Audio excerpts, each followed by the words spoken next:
money. Wow.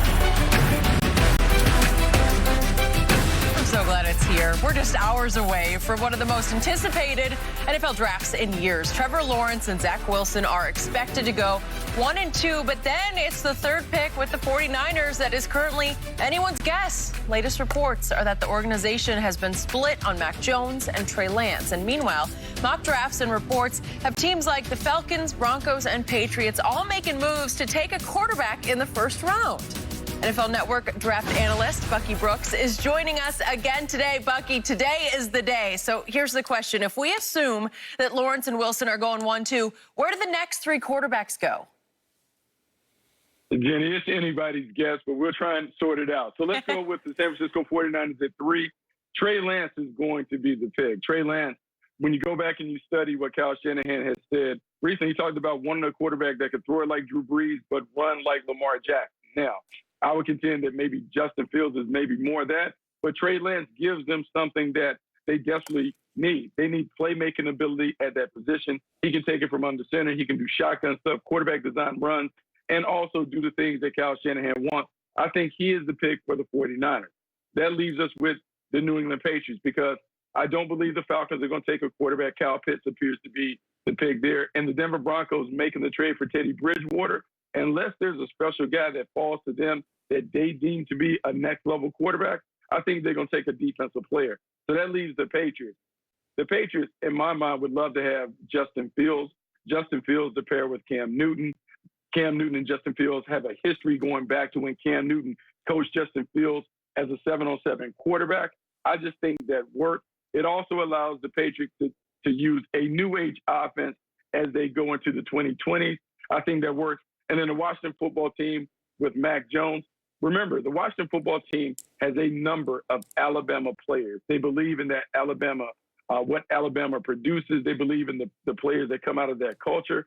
I just think that is a nice fit having Mac Jones as the new leader of their team with so many of his former teammates already in the fold. So you're saying that the Patriots, but they're going to have to move. I don't believe they can get, if they want Justin Fields, I don't believe they can stay where they are and get Justin Fields. So do they come up to 7, make a trade with Detroit? Do they come up to 8? I believe if Justin Fields is there at 9, the Denver Broncos are taking Justin Fields at 9. See, here's the tricky thing with that. I could see it being a really good pick for the Denver Broncos. I think he would fit that system. But, man, do you want to have so many young quarterbacks in that room? Now, George Payton, the new general manager, comes over, so this would be his opportunity to put his stamp on the organization if he did take Justin Fields. A lot of it depends on who wins that debate in the room. Is it Vic Fangio, the coach who's seemingly on the hot seat, who wants to win now, and a defender would probably give him a chance of winning more games this year as opposed to waiting for a quarterback to mature? Or is it George Payton saying, hey, I understand what you want, Coach Fangio, but this is a long-term investment. Let's get the quarterback now that gives us a chance to compete with the Justin Herberts, the Patrick Mahomes, and maybe even the Derek Carrs of the world. Look, it's a debate that one of these guys has to win the thing. So we wonder, will it be the general manager or will it be the head coach? So you like Parsons at 9 or you like a corner at 9? I think for Vic Fangio, I think the linebacker is going to be intriguing. I think Michael Parsons is a guy, look, for whatever reason, we can talk about the character and whatever things happen off the field. On the field, he is a baller. He is a difference maker and an impact player. And if you're going to take a linebacker in the top 10, you need someone who can get after the quarterback. He had 6 sacks the last time we saw it. But when you watch him blitz, he's one of the best blitzers that I've seen in a long time. And for the Denver Broncos, I just think Vic Fangio would have so much fun having an impact playmaker on the second level like Parsons. He reminds me of a bigger Devin White. You look at Devin White, when he coming out of LSU, how sudden and impactful he was. You watching it. I'm not saying he's going to be, Devin White's unbelievable. I think Devin White's the second best middle linebacker in football right now. That's me personally. But it might be number 1, B-Wag, no disrespect, Bubba, but Devin White's coming. When you look at Michael Parsons, 6'3", 246, with that kind of speed, that kind of athleticism, pair him with Von Miller and Chubb, whew. That makes a lot of sense, and it makes a lot of sense in that division because you got to stop people. And I think when people are talking about linebackers and you don't want to draft them high, they're underestimating the value of a Michael Parsons because you brought up Devin White. Devin White last year had 9.5 sacks from a linebacker position. Michael Parsons can bring that kind of impact and value. I think it's a huge position. Man, he can hit, run, and cover. Impact player on that defense with Von Miller and Bradley Chubb certainly gets them up to playing at a high level in that division. Okay, so let's go back to the top. Obviously, Trevor Lawrence goes to Jacksonville, but here, Bucky, I've said all along, what are the Jets doing? Why did it have to be Zach Wilson for the last 6 weeks? Why wouldn't this be Justin Fields at number 2? Because I think we all agree Justin Fields is a little better to me than Zach Wilson. I've seen more of him against better competition. He's mentally and physically tough. He's readier to play to me than Trey Lance is. I love Trey Lance. The upside is off the charts. It's the biggest. But Trey Lance would be a great fit with the Shanahans at 3, and I've told you that for a couple of weeks now. So now it's come to fruition. But, Bucky, tell me why Justin Fields wouldn't go 2 to the Jets. You know, man, this is simply a case of going to the ice cream shop and you prefer a different flavor. Some people like Rocky Road, some people like mint chip, and for whatever reason, the Jets are stuck on the mint chip right now with Zach Wilson. Because when I look at Justin Fields over Zach Wilson, bigger, faster, stronger, I would say that Zach Wilson is a more natural thrower, but the competition stuff does play into it. Both guys have an opportunity to be really great quarterbacks, you know, and it comes down to style. Which style quarterback do you prefer in that version of the Shanahan system?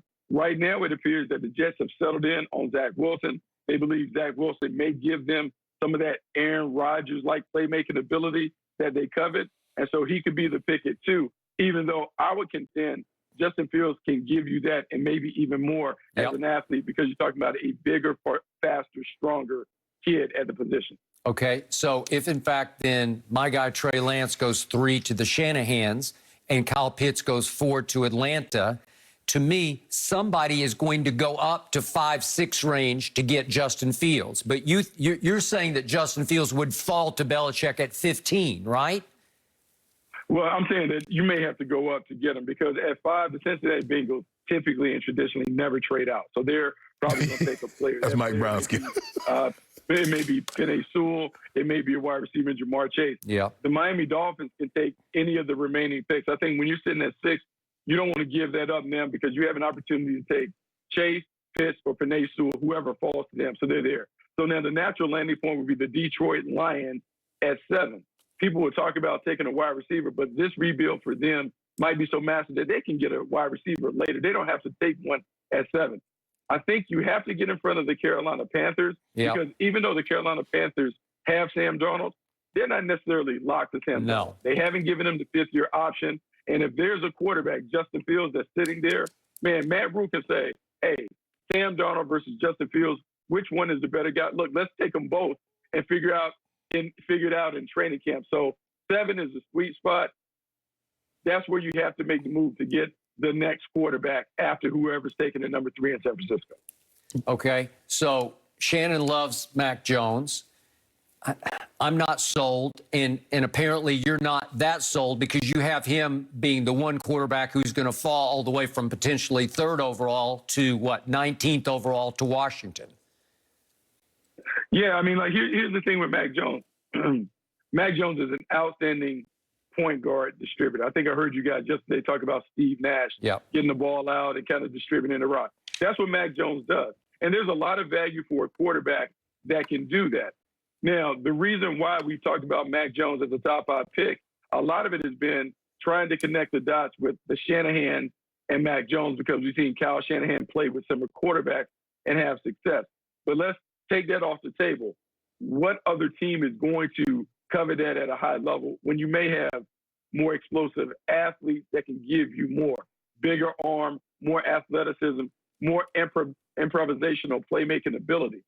Mac Jones is a guy that, look, he can win, and he can win at a high level, but it puts more pressure on you to make sure that the supporting cast supports him and gives him the opportunity to do what he does best, which is really be a pass-first point guard. He can do it, and he can win. I just think, man, if I'm getting a top 10 player, I want special. I don't know if he's special. I think he's very good, I don't see special when I watch him on tape. So you don't see Mac Jones, if he goes to Washington, making a Pro Bowl?